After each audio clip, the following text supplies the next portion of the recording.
ma chaîne, bienvenue dans l'instant présent de Dieu avec la rhapsodie des réalités. Comment est-ce que vous allez? J'espère que vous allez bien, que vous passez une bonne semaine jusqu'à présent. Je suis très heureuse de vous retrouver encore pour ce troisième et dernier rendez-vous de notre échange ici sur cette plateforme-là.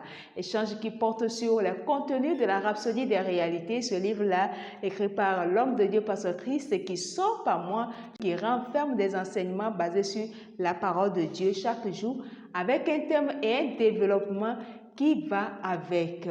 Aujourd'hui, c'est vendredi et le thème nous dit ceci. Son nom a tout pouvoir dans tous les trois mondes. Quelqu'un pourrait dire, trois mondes, ça veut dire quoi? Nous allons découvrir ça tout à l'heure.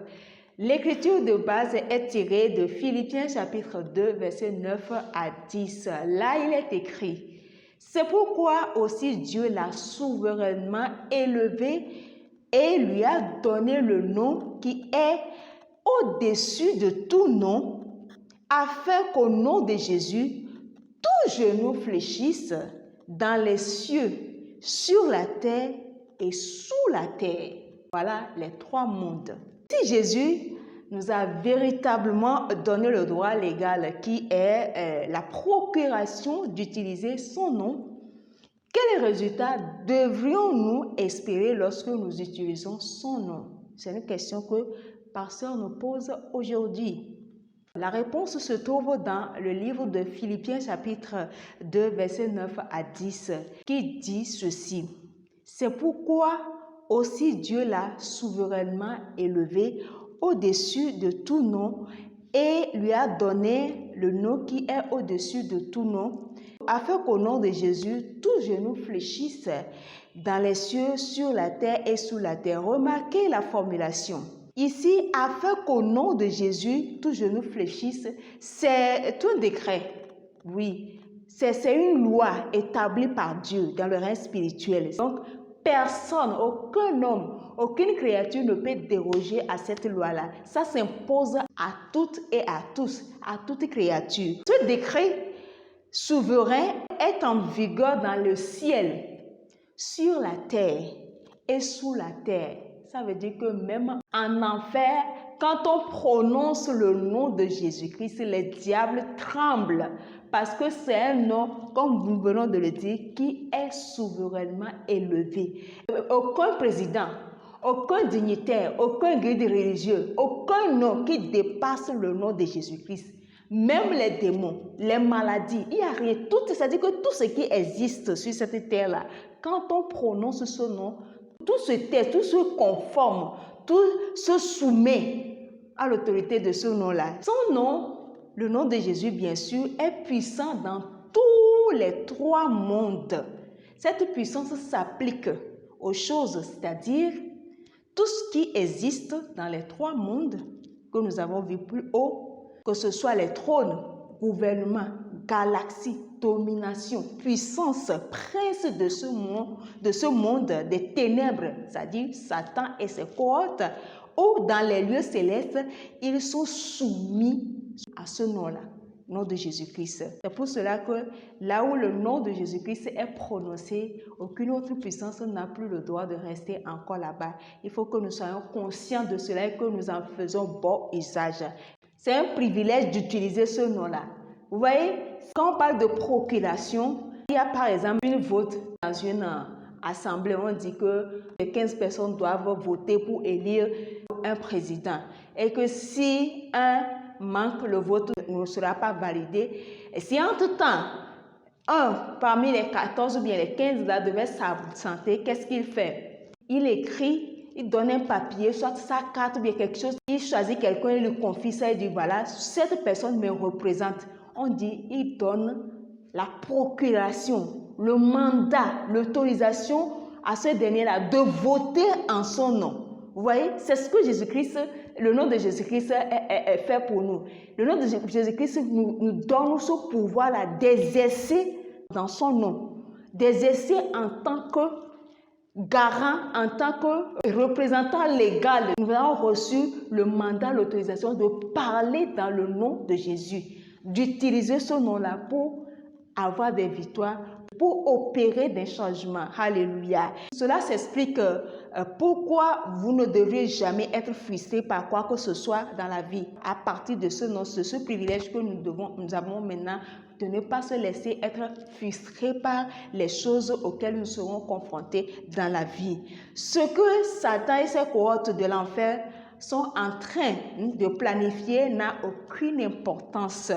Vous pouvez neutraliser leurs efforts et renverser leurs œuvres au nom de Jésus.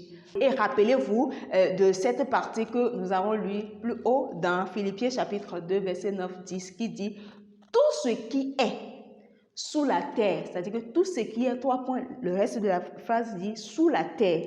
Cela signifie les êtres, les choses et tout ce qui existe en affaires. Ça rentre dans tout ce qui est. Donc, ce n'est pas étonnant que Jésus nous ait dit que nous pouvons ressusciter même les morts. Vous voyez, quand vous lisez Matthieu chapitre 10, verset 8, il a dit quoi? Guérissez les malades, ressuscitez les morts, purifiez les lépreux et chassez les démons. Vous avez reçu gratuitement, donné gratuitement. Quand on dit guérissez les malades, ressusciter les morts, ça veut dire qu'à partir de mon nom, obtenez de grands résultats, triomphez, opérez de grands changements dans votre vie, dans votre environnement, dans le monde spirituel que sur le plan physique. Et donc, pour finir, Pasteur nous fait comprendre que la raison est que même si un homme va en enfer, vous pouvez le faire revenir parce que le nom de Jésus-Christ a tout pouvoir dans le ciel, sur la terre et en enfer. Alléluia, gloire à Dieu. Vraiment, le message de Jésus est chargé. C'est vraiment chargé. Donc, nous venons de voir, c'est pour nous dire quoi? Avec le nom de Jésus, nous pouvons tout faire. Nous pouvons déplacer des montagnes. Nous pouvons opérer des changements que nous voulons. La Bible même l'a dit que si vous avez la foi comme ce petit grain de sélévé, vous allez dire à cette montagne-là, déplace-toi, ôte-toi, va te jeter dans la mer. Les montagnes dont on parle ici, ce n'est pas une montagne physique, ce n'est qu'une métaphore. C'est pour nous dire que devant les soucis de la vie, les difficultés de la vie, les problèmes existentiels, tu peux, à partir du nom de Jésus, opérer des changements que tu veux dans ta vie. Alléluia. Voilà, c'est ceci qui met fin à l'enseignement du jour. Nous allons prendre la prière. Je dis et vous répétez après moi, s'il vous plaît. Merci, Père, pour le glorieux résultat que je vois lorsque j'utilise le nom de Jésus. Aujourd'hui, Seigneur, ta justice règne dans les nations. Beaucoup sont guéris, les lépreux sont purifiés, les morts sont ressuscités et il y a une grande moisson d'âmes dans le royaume au nom de Jésus. Amen. Si vous voulez comprendre davantage l'enseignement du jour, vous allez lire Colossiens chapitre 3, verset 17, Marc chapitre 16, verset 17 à 18, Philippiens chapitre 2, verset 9 à 10. Pour une étude de la Bible en un an, vous allez lire 2 Timothée 4, verset 1 à 22, Jérémie chapitre 26, 27 et 28. Pour une étude en 2 ans, vous allez lire Jacques chapitre 2, verset 1 à 26 et Ézéchiel chapitre 28. À présent, si votre première fois de voir cette vidéo et que vous n'avez pas encore fait de Jésus-Christ votre Sauveur et Seigneur personnel, c'est l'occasion. Car pour avoir l'autorité, le droit, ce privilège-là d'utiliser le nom de Jésus-Christ, il faut d'abord qu'au préalable, que tu confesses ou bien que tu invites Jésus dans ta vie, que tu fasses de lui ton Sauveur et Seigneur personnel. Ce n'est qu'à ce seul titre que l'autorisation ou bien le droit t'est désormais accordé d'utiliser ce nom-là. Et donc, c'est à partir de cette prière que nous appelons la prière du salut. Je dis, vous répétez après moi, s'il vous plaît. Ô Seigneur Dieu, je crois de tout mon cœur en Jésus-Christ, Fils du Dieu vivant. Je crois qu'il est mort pour moi et Dieu l'a ressuscité des morts. Je crois qu'il est vivant aujourd'hui. Je confesse de ma bouche que Jésus-Christ est le Seigneur de ma vie. À partir d'aujourd'hui, par lui et en son nom, j'ai la vie éternelle. Je suis né de nouveau. Merci Seigneur d'avoir sauvé mon âme. Je suis désormais un enfant de Dieu. Alléluia. Félicitations, bienvenue dans la famille des illuminés, dans la famille des choisis, dans la famille des enfants de Dieu, dans la famille des champions pour toujours.